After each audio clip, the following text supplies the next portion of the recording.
Oh, there's one more visitor. Wacha tumpatie 2 minutes. No, George, please keep your phone away. Ama urudi kwa ofisi yako.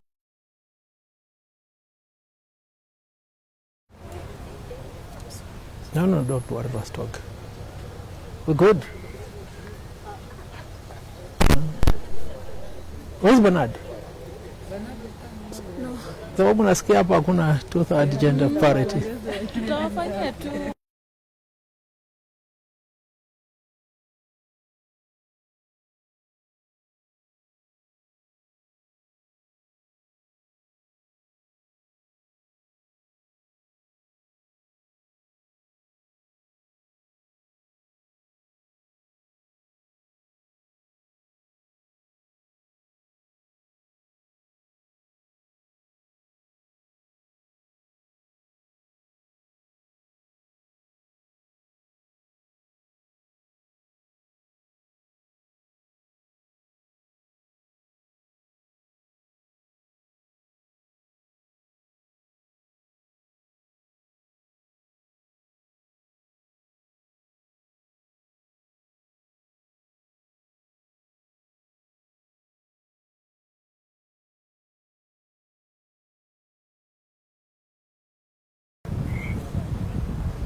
Where is our camera? Where is our camera? Okay.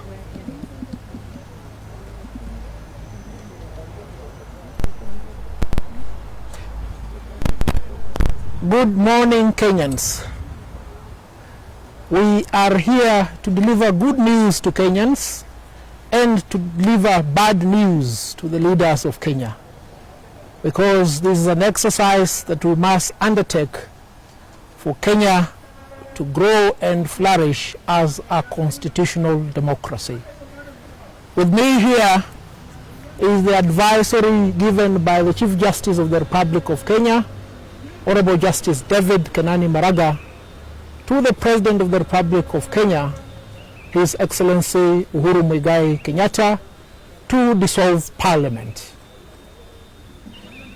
It is on that backdrop that we have gathered here to chart the way forward, because there is a possibility of the rule of law being subverted further by those, the people of Kenya, elected into office.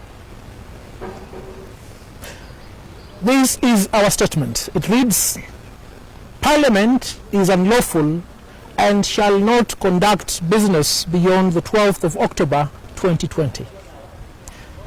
Kenyans, there is need here and now to assert the legal position with finality on what must be done following the advice by the Chief Justice of the Republic of Kenya to the President of the Republic of Kenya to dissolve Parliament. The urgency and finality is necessitated by an emerging and fast developing trend by certain individuals and institutions to belittle, berate, and castigate the Chief Justice for having advised the dissolution of Parliament as mandated by the Constitution of Kenya.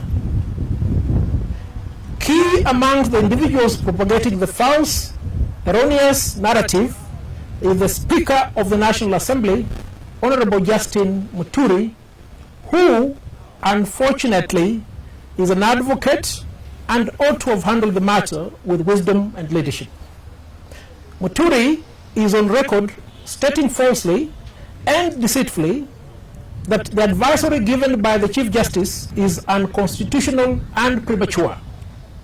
He further stated that there should be no anxiety on the dissolution of Parliament for the reason that the Parliamentary Service Commission will move to court and have the matter resolved lawfully.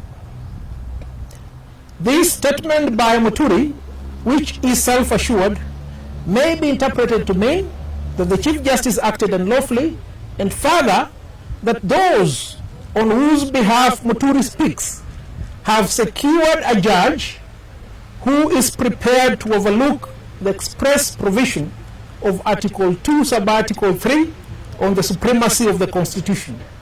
For clarity, this is what the Constitution provides. The validity or legality of this Constitution is not subject to challenge by or before any court or other state organ. Kenyans, the positions taken by those opposed to the advisory by the Chief Justice is what the Court of Appeal held on the 5th of April 2019 to be, and I quote, precisely the kind of conduct that the people of Kenya wanted to avoid by writing the dissolution clause into the Constitution under Article 261. Under Article 261, sub-Article 7 of the Constitution of Kenya, the people of Kenya express their will as follows. If Parliament fails to enact legislation in accordance with an order under Clause 6B, the Chief Justice shall advise the President to dissolve Parliament, and the President shall dissolve Parliament. The power given by the people of Kenya to the Chief Justice to advise the President to dissolve Parliament is a sovereign delegated power. In advising the President, the Chief Justice speaks on behalf of the people of Kenya and not as a judge. This sovereign power is people given by Article 1 of the Constitution and has been exercised in accordance with the Constitution of Kenya as provided under Article 261, sub-Article 7. The exercise of this power cannot be challenged in court or anywhere because the supremacy of the Constitution of Kenya is beyond the pale of such a judicial challenge. Following the advice by the Chief Justice, the President of the Republic of Kenya is duty-bound to dissolve Parliament. The argument that there is no time for the dissolution is inimical to the express expectations of the people of Kenya that the President, as a delegate, will comply with the Constitution of Kenya. Be that as it may, the courts have interpreted time where time is not specified for the performance of an act required under the Constitution as being reasonable time not exceeding 21 days. Counting 21 days from the 21st of September 2020 will take us to the 12th of October 2020. The President will be in violation of the Constitution should he fail to dissolve Parliament on or before the 12th of October 2020. Regardless of the President's action or inaction, Parliament will be unlawful effective the 12th of October 2020. The consequence of this is this: any legislative authority exercised by Parliament subsequent thereafter will be without the authority of the people of Kenya. Further, any oversight of state organs exercised by Parliament will be without the authority of the people of Kenya. These Kenyans is the anathema that those we elected want to subject us to. It is incumbent upon the people of Kenya to refuse to be taken through that perilous path.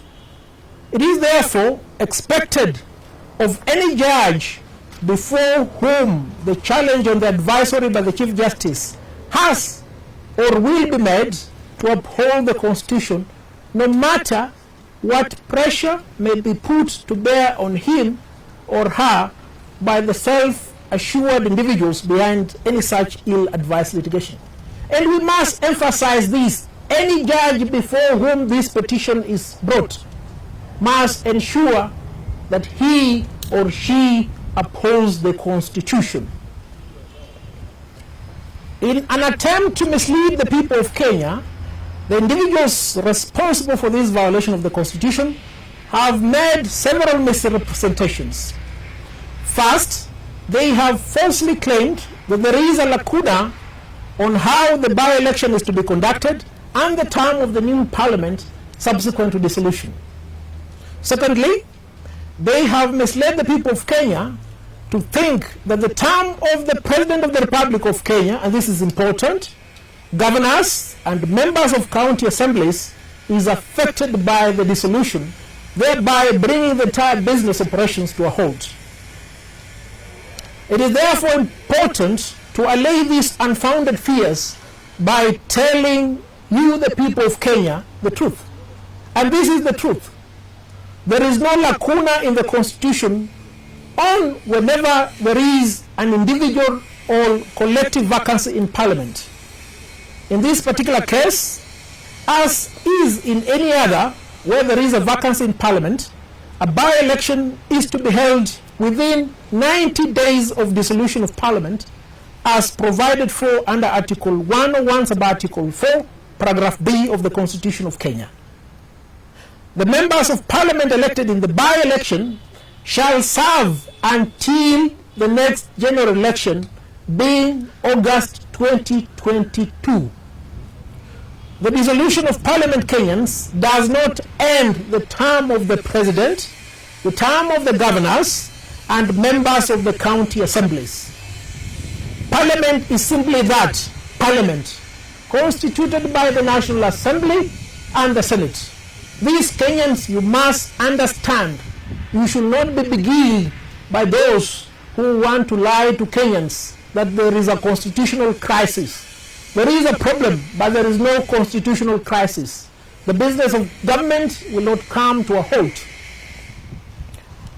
Mindful of the impunity that has been perpetrated by Parliament, in particular the speakers of the National Assembly and the Senate, it is imperative that certain measures be put in place to ensure that no financial burden shall lie on the Kenyan taxpayer should Parliament persist in exercising authority in violation of the Constitution after the 12th of October 2020. To this end, we have this morning written to the Cabinet Secretary in charge of National Treasury and Planning to cease the remittance of salaries and allowances to members of the National Assembly and senators of the 12th Parliament with effect from the 12th of October 2020. They shall not get a salary. Man shall not eat where he has not labored. Further, we have written to the Cabinet Secretary, Ministry of Interior and Coordination of National Security, as well as the Inspector General of the National Police, to withdraw all police officers designated to guard these who will be former parliamentarians, be it in Nairobi or in their constituencies. We have also asked the Parliamentary Service Commission to ensure that the two houses of Parliament are closed to members of the National Assembly and the Senate effective the 12th of October, because these individuals will no longer have the authority of the people of Kenya to hold themselves out as parliamentarians. Kenyans, lastly, we have asked the Independent Electoral and Boundaries Commission to ensure compliance by political parties. And this is important because I've seen political party leaders led by Right Honorable Raila Amolo Odinga and Honorable Musalia Mudavadi lamenting the action of the Chief Justice. They are the cause of this problem, Kenyans. They must be called out. And this is what the IEBC is required to do. It is required to ensure that the two-thirds gender principle is complied with by political parties in nominations in respect of the by-election that will ensure subsequent to the advisory given by the Chief Justice. This request, friends, is made based upon the clear provisions of Article 81B of the Constitution and the judgment of the High Court made in the case of Katiba Institute versus the IBC, which judgment directed that there must be compliance with the two-thirds gender rule in any election to be conducted subsequent to the date of delivery of that decision. Kenyans, in the intervening period, we will write to the United Nations, and Kenya is a member state of the United Nations. We will write to the World Bank and the International Monetary Fund, and Kenya receives a lot of donations, funds and loans from these institutions.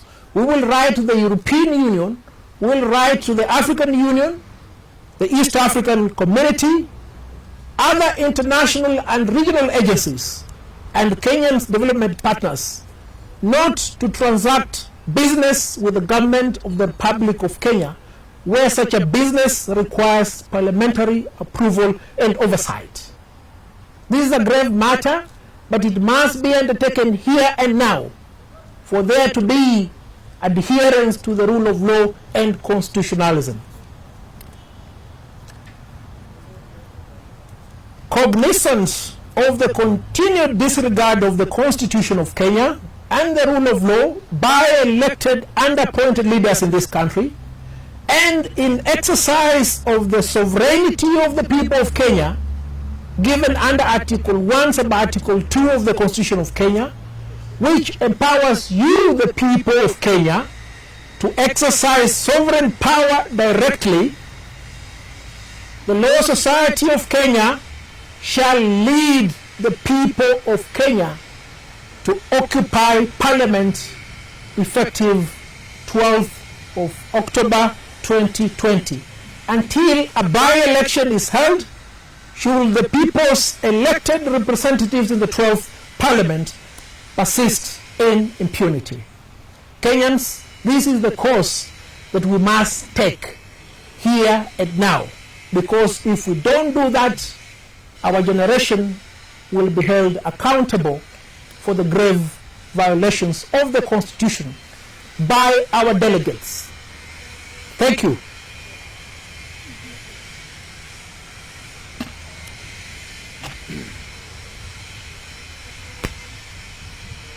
Any questions?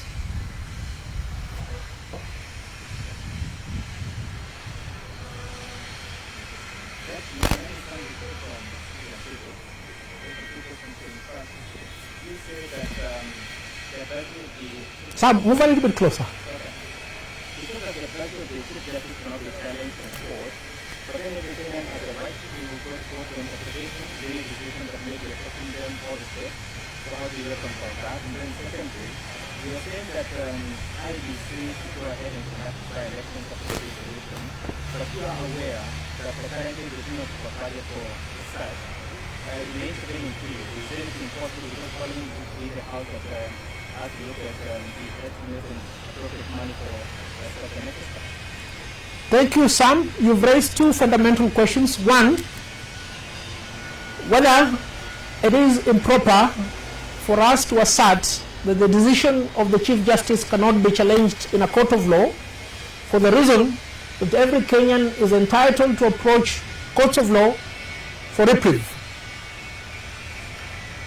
Every Kenyan expressed his or her will in the Constitution. Article 261 sub Article 7 contains the collective will of Kenyans. Unless and until the Constitution of Kenya is repealed, that represents the will of the people. And the government of the Republic of Kenya is constituted of a tripartite arrangement constituted of the legislature, the executive, and the judiciary. When performing this function to advise the president to dissolve parliament, the Chief Justice does not exercise the powers of a judge or administrative powers. He exercises delegated people's power. He is speaking to the President of the Republic of Kenya on behalf of the people of Kenya. And it's for that reason, therefore, that the people did not contemplate a situation whereby their will be challenged before a court of law. Number two, you've raised concern as to the ability of the IEBC to conduct a by-election for the reason that there is no money. Kenyans, your government, your elected and appointed people have squandered close to 50 billion on account of COVID funds as we speak right now. What is the cost of conducting an election? Is it more than 10 billion? What is the cost of conducting a referendum? How much money, your money, has been allocated towards BBI? You see, there can never be the claim of inconvenience when you are required to comply with the Constitution. For that reason, therefore, IEBC should be prepared to hold a by-election at most within 90 days from the 12th of October. Kenya has money, a lot of money. Let that money not be pilfered. Let the money be used towards upholding the rule of law and constitutionalism. But how would that money get to IEBC? They need Parliament to pass it. And Parliament is saying to be dissolved beyond top of the The only business that Parliament can do right now is to fund IEBC. And this is not novel. They did that immediately before the election in 2017.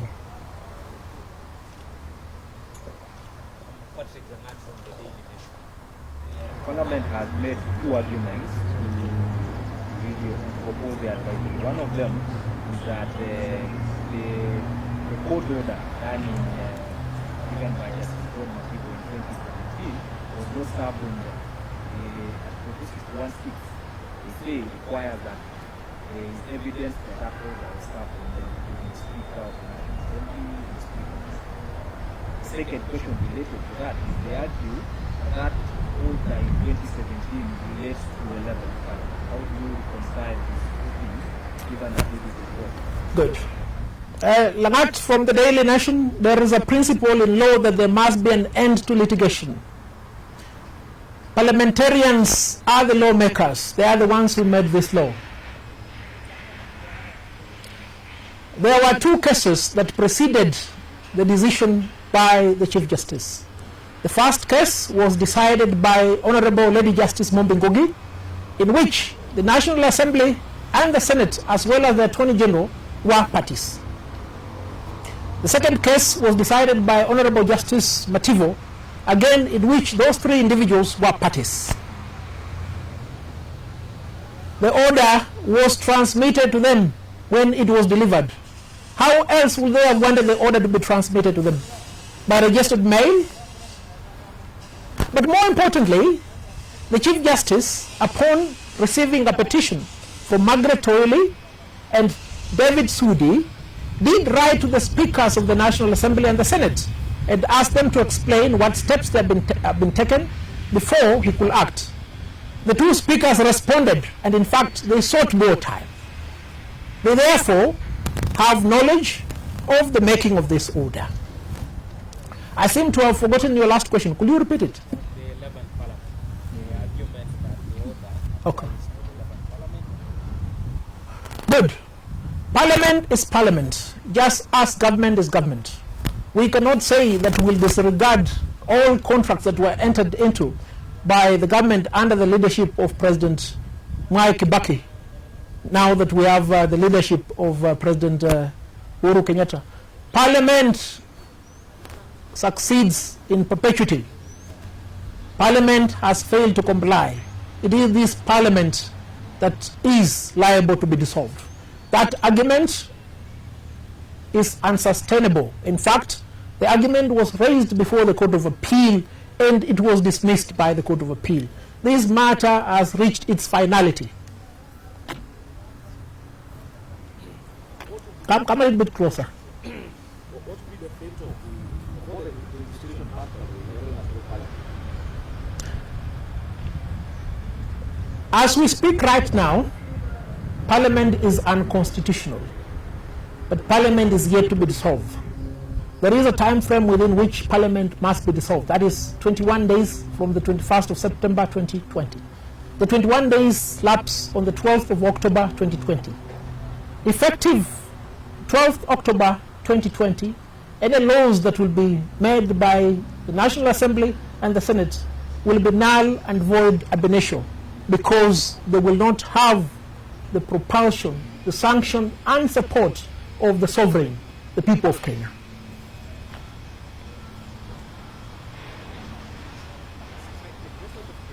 Yes, Sam. Come a little bit closer. Does it concern you that the Chief Justice in his advice to the President says that the speakers of the National Assembly and the Senate at some point didn't complete the correspondence, and so he stopped that engagement.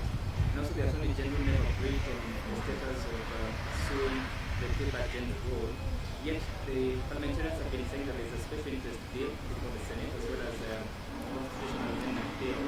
Does it concern you that the Chief Justice may have hurried to make that advisory, yet there are other matters that are going on which may have room for alternative information communication? Parliament is a delegate of the people. Parliament must not beguile or lie to the people of Kenya. The special interest group bill has nothing whatsoever to do with gender parity and equality. Why do I say so? Because gender is predicated upon principles that are known, male and female. It's not an incapacity or a disadvantage. And to that end, both the Speaker of the National Assembly and the Senate have admitted their failure to comply. Why do I say so? Because two bills on two-third gender rule have been brought before the floor of the National Assembly, and they have failed because parliamentarians did not garner the required majority to pass the law. And if you look at it from that standpoint, you realize that the Chief Justice in fact bent backwards to accommodate Parliament and the Attorney General. But what did they do? The Chief Justice asked them to file replying affidavits to explain why there has been no compliance. They did file replying affidavits. They also asked to put in written submissions, arguments on law. It will surprise you, Kenyans, despite the colossal sums of monies allocated to the National Assembly and the Senate, they did not respond. They did not proffer a legal argument before the Chief Justice. The only legal arguments that were before the Chief Justice were those put by the Law Society of Kenya. What about the Attorney General? The Attorney General did not even bother to respond to these petitions, did not bother to write his submissions so that they can be considered. On what basis, therefore, will they be going to court? They have been given an opportunity to present their case. They did not present a case because they had no case. It cannot lie in their mouth right now to come and tell Kenyans that the Chief Justice has taken the country into a perilous path of turmoil. It is them, members of the National Assembly and the Senate, who have taken us to a perilous path. The Chief Justice has performed his role, and you, the people of Kenya, must stand firm and perform your role. Parliament must be dissolved pronto.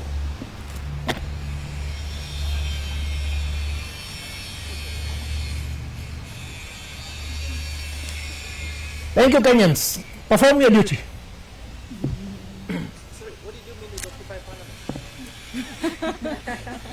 Yes, we meant that. We'll occupy Parliament, because anybody who will be in Parliament in the name of our parliamentarians past the 12th of October will be a trespasser.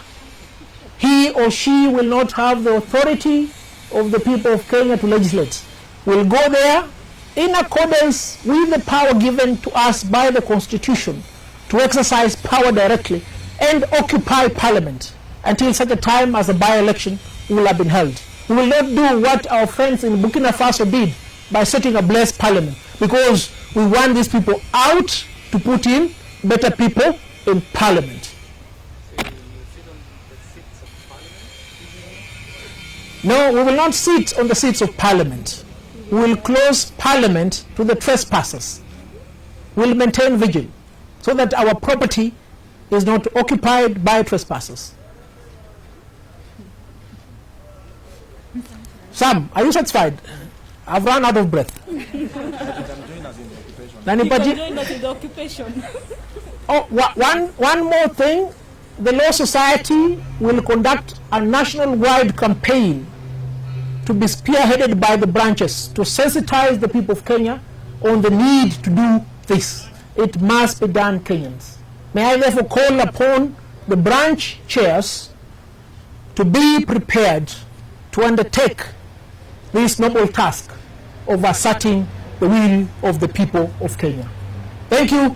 God bless you. God bless Kenya, now and forevermore.